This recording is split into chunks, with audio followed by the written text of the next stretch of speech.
តាមរយៈសេចក្តីប្រកាសព័ត៌មានរបស់ខ្លួនក្រសួងការពារជាតិបានកត់សម្គាល់ថាថ្មីៗនេះមានការបង្ហោះវីដេអូមួយរបស់បុគ្គលឈ្មោះឈៀវមុននិនដែលមានឋានន្តរស័ក្តិថ្នាក់ឧត្តមមន្ត្រីនិងតួនាទីជានាយករងនៃនាយកដ្ឋានបច្ចេកទេសកងទ័ពជើងអាកាសនៃអគ្គនាយកដ្ឋានសម្ភារៈបច្ចេកទេសក្រសួងការពារជាតិវីដេអូដែលបានបង្ហាញនៅរូបភាពនិងអាកប្បកិរិយាមិនសមរម្យក្នុងនាមខ្លួនជាយោធិនត្រូវបានក្រសួងការពារជាតិចាត់ទុកជាការប៉ះពាល់យ៉ាងធ្ងន់ធ្ងរដល់កិត្តិយសនិងសេចក្តីថ្លៃថ្នូររបស់ក្រសួងការពារជាតិនិងកងយុទ្ធពលខេមរៈភូមិន្ទទាំងមូលការកត់សម្គាល់របស់ក្រសួងការពារជាតិធ្វើឡើងបន្ទាប់ពីបុគ្គលឈ្មោះឈៀវមុននិនបានបង្ហោះវីដេអូលើបណ្ដាញសង្គម TikTok ដោយអង្គុយក្នុងការិយាល័យរាប់លុយនិងច្រៀងរាំយ៉ាងសប្បាយទង្វើនេះត្រូវបានបណ្ដាអ្នកប្រើប្រាស់បណ្ដាញសង្គមយកទៅចែកចាយនិងរិះគន់ដោយមិនសំចៃមាត់គឺវីដេអូនៅលើបណ្ដាញសង្គមនេះហើយដែលត្រូវមហាជនរិះគន់ថាជាការធ្វើតាមទំនឹងចិត្តប្រមាថដល់ក្រមវិន័យរដ្ឋបាលក្នុងនាមខ្លួនជាយោធាការពារជាតិនៅចំពោះមុខបញ្ហានេះរដ្ឋមន្ត្រីក្រសួងការពារជាតិបានសម្រេចឲ្យអង្គភាពជំនាញ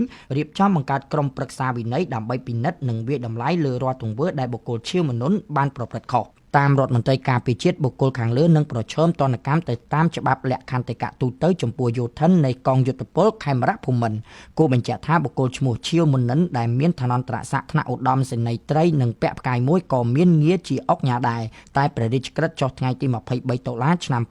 2024បានកំណត់ថាមន្ត្រីនគរបាលនិងយោធិននៅតាមក្រសួងស្ថាប័ននានារបស់រដ្ឋត្រូវស្នើសុំលាឈប់ប្រើប្រាស់គោរមងារអុកញ៉ាឬលាឈប់ពីក្របខ័ណ្ឌរដ្ឋដោយមិនអាចមានតួនាទី2ក្នុងពេលតែមួយឡើយតែព្រះរាជក្រឹត្យក៏បានលើកលែងតែបុគ្គលណាដែលមានចំណេះជំនាញពិសេសលើវិស័យណាមួយនិងមានការទទួលស្គាល់ជាផ្លូវការពីស្ថាប័នមានសមត្ថកិច្ចជាតិនិងអន្តរជាតិ